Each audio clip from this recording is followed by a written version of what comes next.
বিএনপির চেয়ারপারসন ও সাবেক প্রধানমন্ত্রী খালেদা জিয়া রাজধানীর এভার কেয়ার হাসপাতালের সিসিইউতে চিকিৎসাধীন।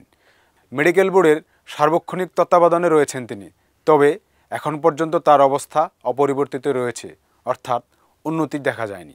গতকাল শুক্রবার তার শারীরিক অবস্থা আরও খারাপ হওয়ায় রাতে হাসপাতালে যেতে দেখা যায় বিএনপির স্থায়ী কমিটির সদস্য ডক্টর আব্দুল মঈন খানকে। ফ্রেশ রাইস ব্র্যান অয়েল, সুস্থ হার্টে সুন্দর আগামী।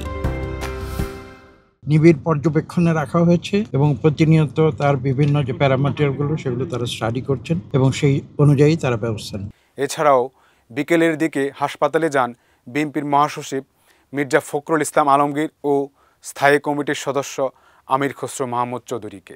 পাশাপাশি আইন উপদেষ্টা ডক্টর আসিফ নজরুলকেও রাতে হাসপাতালে যেতে দেখা যায়। বিএনপির চেয়ারপারসনের একান্ত সচিব এবিএম আব্দুস সাত্তার বলেন, ম্যাডামের ব্যক্তিগত চিকিৎসক ডাক্তার জাহিদ হোসেন সার্বক্ষণিক হাসপাতালে রয়েছেন।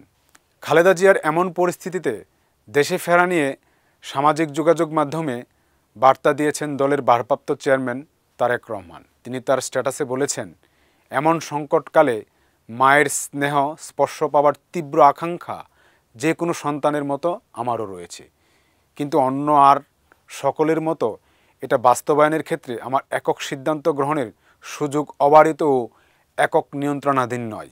স্পর্শকাতর এই বিষয়টি বিস্তারিত বর্ণনার অবকাশও সীমিত। খালেদা জিয়া দীর্ঘদিন ধরে হৃদরোগ, লিভার সিরোসিস, ডায়াবেটিস, আর্থ্রাইটিস ও কিডনি জটিলতা সহ বিভিন্ন রোগে ভুগছেন।